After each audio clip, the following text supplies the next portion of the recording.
Conta um Conto apresenta, de Stephen King. Às vezes eles voltam. Narração Marcelo Fávaro. Parte 2. As férias de Natal e o intervalo entre os 2 semestres coincidiram no distrito em que ficava a escola. E o recesso durava quase um mês inteiro. O sonho retornou 2 vezes, logo no início e depois não mais. Ele e Sally foram visitar a irmã dela em Vermont e esquiaram um bocado. Estavam felizes. O problema de Jim relativo à matéria vivendo com a literatura parecia irrelevante e um pouco tolo ao ar livre e cristalino. Voltou para a escola com um bronzeado de inverno, sentindo-se tranquilo e equilibrado. Simons interceptou quando se dirigia à sua sala no segundo tempo, entregando-lhe uma pasta. Aluno novo, 7º tempo. Chama-se Robert Lawson. Transferência. Ei, eu estou com 27 alunos nessa turma no momento, Sam. Estou sobrecarregado. Continua com 27. Bill Stearns morreu na terça-feira após o Natal. Um acidente horrível de carro, atropelamento. O Billy? O quadro se formou em sua mente, em preto e branco, como uma fotografia dos alunos do último ano.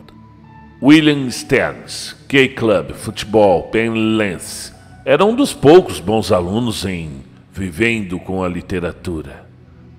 Quieto, consistentes graus A e B em suas provas, não participava voluntariamente com frequência, mas normalmente dava as respostas certas, temperadas, com um humor agradável e discreto, quando solicitado. Morto? 15 anos de idade? A sua própria mortalidade subitamente passou pelos seus ossos como uma corrente de ar frio por porta abaixo. Meu Deus! Isso é horrível. Já sabem o que aconteceu? A polícia está investigando. Ele estava no centro da cidade trocando um presente de Natal. Começou a atravessar a Rampart Street e um velho Ford sedã o acertou. Ninguém anotou a placa, mas as palavras Olhos de Cobra estavam escritas na porta. Isso é coisa típica de um garoto. Jesus Cristo, Jim disse outra vez. O sinal está tocando, disse Simons. Ele se apressou, fazendo uma pausa para dispersar um grupo de garotos em volta de um bebedouro. Foi para sua sala de aula, sentindo-se vazio, e durante o horário livre, abriu a pasta de Robert Lawson. A primeira página era uma folha verde da escola Milford, de quem Jim nunca ouvira falar. A segunda, um perfil da personalidade do aluno. QI médio de 78. Algumas habilidades manuais, não muitas. Respostas antissociais ao teste de personalidade. Notas baixas quanto às aptidões. Jim pensou com certo azedume que ele era perfeito para a turma Vivendo com a Literatura. A página seguinte era um histórico disciplinar. O formulário amarelo. A folha da escola Milford era branca com uma faixa lateral preta e cheia de anotações. Lawson tinha se metido em uma centena de tipos de encrencas. Virou a página, baixou os olhos rapidamente sobre um retrato escolar de Robert Lawson e depois olhou de novo. O terror subitamente se esgueirou para dentro do seu estômago e ali se aninhou, perigoso e sibilante. Lawson encarava a câmera com antagonismo, como se posasse para uma foto numa ficha criminal, e não para um fotógrafo da escola. Havia uma pequena mancha avermelhada de nascença em seu queixo. À altura do 7º tempo, ele já tinha chegado a uma civilizada conclusão lógica. Disse a si mesmo que devia haver milhares de garotos com marcas de nascença no queixo. Disse a si mesmo que o marginal que apunhalara seu irmão naquele dia, 16 longos anos atrás, devia ter agora pelo menos 32 anos. Mas ao subir para o 3º andar, A apreensão permanecia, acompanhada de um outro temor. Era assim que você se sentia quando teve o colapso. Sentia o metal reluzente do pânico na boca. O grupo habitual de garotos andava para lá e para cá perto da porta da sala 33. E alguns entraram quando viram Jim se aproximando. Uns poucos permaneceram falando aos cochichos e sorrindo. Ele viu o garoto novo de pé ao lado de Chip Osway. Robert Lawson usava jeans e pesados coturnos amarelos, e estavam no auge da moda naquele ano. Entre, Chip. Isso é uma ordem? Ele sorriu indolentemente, levantando o queixo sobre a cabeça de Jim. É claro. E você me deu 0 naquela prova? Claro. Isso. O resto era um murmúrio inaudível. Jim se virou para Robert Lawson. Você é novo, disse. Gostaria de explicar como as coisas funcionam por aqui? Claro, Sr. Norman. Sua sobrancelha direita era dividida por uma pequena cicatriz. Uma cicatriz que Jim conhecia. Não podia haver engano. Era uma loucura. Era impossível, mas também era um fato. 16 anos antes, aquele garoto havia enfiado um canivete no seu irmão. Atordoado, como se assistisse àquela cena de uma grande distância, ele se ouviu começar a expor as regras e os regulamentos do curso. Robert Lawson prendeu os polegares no cinto de lona estilo militar. Ouviu, sorriu e começou a dizer sim com a cabeça, como se fossem velhos amigos. Jim? Algo de errado? Não. Aqueles garotos do Vivendo com a Literatura ainda estão te dando trabalho? Nenhuma resposta. Jim, não. Por que você não vai se deitar mais cedo hoje? Mas ele não foi. E naquela noite o sonho foi terrível. Quando o garoto com a marca avermelhada de nascença esfaqueou seu irmão, gritou para Jim. E você é o próximo, garoto. Bem no saco. Ele acordou aos berros. Estava dando aula sobre o Senhor das Moscas naquela semana e falando sobre simbolismo, quando Lawson levanta a mão. Robert, disse ele, com tranquilidade. Por que você não para de me encarar? Jim pestanejou e sentiu a boca ficar seca. Estou ficando verde? Ou o meu zíper está aberto? Um risinho de nervoso no restante da turma. Jim respondeu com tranquilidade. Eu não estava encarando você, Sr. Lawson. Pode nos dizer por que Ralph e Jack discordaram com relação a... Você estava me encarando sim. E quer conversar sobre isso com o Sr. Fenton? Lawson pareceu pensar no assunto. Não. Ótimo. Então pode nos dizer por que Ralph e Jack... Eu não cheguei nem a abrir o livro. Eu acho que isso aí é uma idiotice. Jim sorriu um sorriso tenso. Acha mesmo, é? É bom se lembrar de que, enquanto está julgando o livro também está julgando você. Será que alguém pode me dizer por que os dois discordaram em relação à existência do animal? Cat Slavin ergueu a mão, tímida. E Lawson olhou-a cinicamente dos pés à cabeça, dizendo alguma coisa a Chip Osway. As palavras que saíam dos seus lábios pareciam ser belos peitos. Chip fez que sim. Cathy? Não era porque Jack queria caçar o animal? Muito bem. Ele se virou e começou a escrever no quadro negro. E no instante em que virou as costas, uma laranja atingiu o quadro. Ao lado da sua cabeça. Voltou-se e olhou para trás.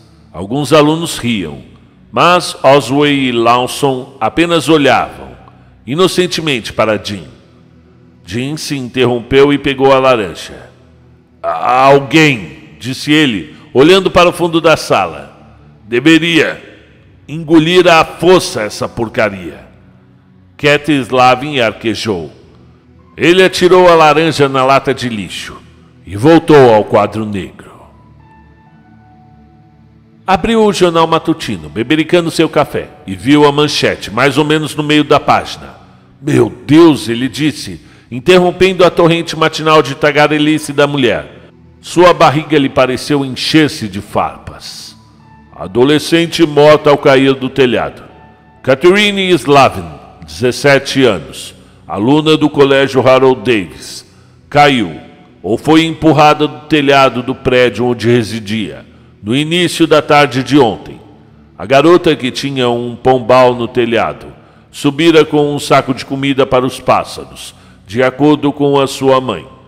A polícia disse que uma mulher não identificada, residente num conjunto habitacional da vizinhança, afirmou ter visto 3 garotos correndo sobre o telhado às 6h45, poucos minutos após o corpo da jovem. Continua na página 3. Jean, ela era sua aluna? Mas ele só foi capaz de olhá-la, emudecido. 2 semanas mais tarde, Simons o encontrou no corredor após o sinal do almoço com outra pasta nas mãos. E Jean sentiu um frio na barriga. Aluno novo, disse ele a Simons, sem rodeios. Vivendo com a literatura, não é? Sam alterou as sobrancelhas. E como sabia? Jean deu de ombros e estendeu a mão para pegar a pasta. Eu tenho que correr, Simons disse. Os chefes do departamento têm uma reunião para avaliar os cursos. Você está com uma cara de enterro, tá tudo bem? Exatamente. Com uma cara de enterro. Assim como Billy Stans. Claro, ele disse. É isso aí, Simons disse, dando-lhe um tapinha nas costas. Depois que ele se foi, Jean abriu a pasta em busca do retrato, recuando antecipadamente o rosto, como um homem prestes a ser agredido. Mas o retrato não lhe pareceu de imediato familiar. Era só o rosto de um garoto. Talvez o tivesse visto antes, talvez não. O garoto, David Garcia, era corpulento, tinha os cabelos escuros, lábios com traços negroides e olhos negros e sonolentos. A folha amarela dizia que também era do colégio Milford e que passara 2 anos no reformatório Granville, furto de automóveis. Jean fechou a pasta com as mãos ligeiramente trêmulas. Sally? Ela levantou os olhos da tábua de passar roupa. Ele estava assistindo a um jogo de basquete na TV sem prestar a mínima atenção. Nada, ele disse. Eu esqueci o que eu ia dizer. Então era mentira. Ele sorriu mecanicamente e olhou outra vez para a TV. Por muito pouco não contara tudo. Mas como poderia contar? Era mais do que insanidade. Por onde você começaria? Pelo sonho? Pelo colapso nervoso? Pelo aparecimento de Robert Lawson? Não, por Wayne. Pelo seu irmão. Mas ele jamais falara a ninguém sobre aquilo, nem mesmo na análise. Seu pensamento voltou para David Garcia. E o horror etéreo se apossara dele quando seus olhares se cruzaram no corredor. É claro, no retrato ele lhe parecera apenas vagamente familiar. Retratos não se mexem, nem têm os tiques nas pálpebras. Garcia estava em pé, ao lado de Lanson e Chip Osway. E quando levantou os olhos e viu Jean Norman, sorriu, e suas pálpebras começaram a tremer, e vozes falaram na mente de Jean, com uma clareza sobrenatural. Vamos lá, moleque. Quanto é que você tem aí? 4 centavos, seu mentiroso de merda. Olha só, Vini, ele se mijou. Jean, você disse alguma coisa? Não. Mas ele não estava bem certo de se dissera ou não. Começara a se sentir bastante assustado. E certo dia após a escola, no começo de fevereiro, alguém bateu à porta da sala dos professores. E quando Jean abriu, lá estava Chip Osway. E ele parecia assustado. Jean estava sozinho. Era 4h10 da tarde. E o último professor havia ido embora 1 hora antes. Ele corrigia uma pilha de redações dos alunos de Vivendo com a Literatura. Chip, ele disse com calma. Chip esfregou os pés no chão. Eu posso falar 1 minuto com o senhor, Sr. Norman? É claro. Mas se for a respeito do teste, está perdendo seu... Não. Não é sobre isso. Eu posso fumar aqui? À vontade. Acendeu o cigarro com a mão levemente trêmula. Não falou durante talvez 1 minuto completo. Parecia não ser capaz. Seus lábios tremiam, e ele esfregava as mãos, e seus olhos estavam semicerrados, como se internamente ele travasse uma luta para conseguir se expressar. E de repente explodiu. Se eles fizerem mesmo isso, eu quero que o senhor saiba que eu não estou envolvido. Eu não gosto desses caras. Eles são sinistros. Que caras, Chip?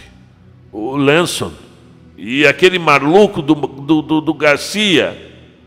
Eles estão planejando me dar uma lição? O velho terror do sonho regressava, e ele sabia qual era a resposta. Eu gostei deles no começo, Chip disse. Saímos, tomamos umas cervejas. Eu comecei a reclamar do senhor e daquele teste, e a falar que o senhor ia ver só. Mas era só uma conversa fiada, eu juro que era. E o que aconteceu? Bem, eles me levaram a sério logo de cara. Perguntaram a que horas o senhor saía da escola, como era o seu carro, todas essas coisas. Perguntei o que vocês têm contra ele, e Garcia disse que conhecia o senhor fazia muito tempo. Ei, está tudo bem, professor? O cigarro, ele disse, articulando as palavras com dificuldade. Eu nunca consegui me habituar à fumaça. Chip jogou-o no chão e apagou.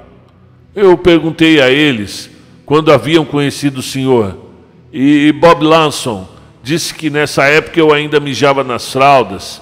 Mas, poxa, eles têm 17, a minha mesma idade. E depois? Bem, o Garcia se debruça sobre a mesa e diz que não é possível dar uma lição no cara se você nem mesmo sabe a que horas ele vai embora da porra da escola. O que eu pretendia fazer? Então eu disse que ia esvaziar os seus 4 pneus. Ele fitou Jim com os olhos suplicantes. E eu nem ia fazer isso. Eu disse porque estava com medo. Eu ainda estou. E o que eles acharam da ideia? Chip deu de ombros. O Bob Lawson disse... É isso que você ia fazer, seu merdinha? E eu disse, tentando dar uma de durão. E o que você faria? Ia matar o sujeito? E Garcia, as pálpebras dele começaram a tremer. Tirou uma coisa do bolso e abriu com um estalo, e eu vi que era um canivete automático. E foi quando eu me mandei. E quando foi isso, Chip? Foi ontem. Agora eu estou com medo de me sentar perto desses caras, Sr. Norman. Tudo bem, Jim disse. Tudo bem. Baixou os olhos para os papéis que antes corrigia, sem chegar a vê-los de fato. E o que o senhor vai fazer? Eu não sei. Jim respondeu. Realmente, eu não sei. E na manhã de segunda-feira ele não sabia ainda. Seu primeiro pensamento havia sido contar tudo a Sally, começando pelo assassinato do seu irmão 16 anos antes. Mas era impossível. Ela se mostraria solidária, mas amedrontada e incrédula. Simons também era impossível. Simons pensaria que ele estava louco, e talvez estivesse. Um homem numa sessão de terapia em grupo que ele frequentara disse que ter um colapso era como quebrar um vaso e depois colá-lo de volta. Você nunca mais se sentia seguro para pegar aquele vaso. Não podia colocar uma flor dentro dele, porque flores precisam de água, e a água poderia dissolver a cola. E será então que eu estou louco? Bom, se estivesse, Chip Osway também estava. Isso lhe ocorreu quando entrava no carro, e um choque de animação percorreu o seu corpo todo. É claro, Lawson e Garcia o haviam ameaçado na presença de Chip Osway. Isso não se sustentaria num tribunal, mas resultaria numa suspensão para os dois. Se eles conseguissem pelo menos fazer com que Chip repetisse a história no gabinete de Fenton, e tinha quase a certeza de que conseguia convencer o garoto a fazê-lo. Chip tinha as próprias razões para querer os dois bem longe. Chegara ao estacionamento quando perguntou no que acontecera a Bill Stearns e Kate Slavin. durante o seu horário livre. Foi até a secretaria e se debruçou sobre a mesa encarregada dos registros. Ela estava elaborando uma lista de faltas. Chip Oswey veio hoje? Ele perguntou com naturalidade. Chip? Ela olhou em sua direção hesitante. Charles Oswey, corrigiu Jim. Chip é apelido. Ela examinou uma pilha de papéis. Deteve-se num deles e tirou-o da pilha. Está ausente, Sr. Norman. Pode conseguir o telefone dele? Ela enfiou o lápis no cabelo e disse, claro. Tirou o número do arquivo da letra O e entregou a Jim. Ele discou o número no telefone da secretaria. O telefone tocou uma dúzia de vezes. E ele estava prestes a desligar quando uma voz áspera e sonolenta disse, alô, Sr. Oswey? Barry Oswey morreu faz 6 anos. Sou Gary DeKinger. O senhor é padrasto de Chip Oswey? O que foi que ele fez dessa vez? Perdão? Ele fugiu de casa. Eu quero saber o que foi que ele fez. Até onde eu saiba, nada. Eu só queria falar com ele. Tem alguma ideia de onde ele possa ter ido? Não. Eu trabalho de noite, eu não conheço nenhum dos amigos dele. Alguma ideia de... Não. Ele pegou a velha mala e 50 paus que economizou roubando o carro. Ou vendendo droga, ou o que quer que seja que esses garotos fazem para ganhar dinheiro. Pode ter ido para São Francisco virar hippie, pelo que eu sei. Bom, se tiver notícias dele, pode me ligar, por favor, aqui na escola. Jim Norman, departamento de inglês. Eu ligo sim. Jim desligou o telefone. A funcionária que trabalhava com os registros levantou os olhos e lançou-lhe um sorrisinho sem maiores significados. Jim não retribuiu. 2 dias mais tarde, as palavras abandono da escola apareceram acompanhando o nome de Chip Oswey na lista matinal de faltas. Jim começou a esperar que Simons aparecesse com uma nova pasta. E foi o que aconteceu uma semana depois. Ele fitou atordoado o retrato. Quanto àquele ali não havia dúvidas. O corte militar havia sido substituído pelo cabelo comprido, mas ainda era louro. E o rosto era o mesmo. Vincent Corey, o Vinny, para os amigos íntimos. Ele encarava Jim da fotografia, com um sorriso insolente nos lábios. E quando ele se aproximou da sala de aula no 7º tempo, o seu coração começou a bater com força no peito. Lawson e Garcia e Vinny Corey estavam em pé, junto aos quadros de aviso ao lado da porta. Os 3 se impertigaram quando ele veio à sua direção. Vinny sorriu o seu sorriso insolente, mas seus olhos estavam frios e mortos quanto cubos de gelo. O senhor deve ser o Sr. Norman. Oi, Norman. Lawson e Garcia deram risadinhas zombeteiras. Eu sou o Sr. Norman, Jim disse, ignorando a mão que Vinny lhe estendera. Você consegue se lembrar disso? Claro que consigo. Como vai o teu irmão? Jim ficou petrificado. Sentiu a bexiga relaxar e, como que de muito longe, do outro lado de um corredor de algum lugar dentro do seu crânio, ouviu uma voz fantasmagórica. Olha só, Vinny, ele se mijou. O que você sabe sobre o meu irmão? Perguntou, pronunciando as palavras com dificuldade. Nada, disse Vinny. Nada demais. Eles sorriam com seus sorrisos vazios e perigosos. O sinal tocou e entraram na sala de aula. Fim da parte 2.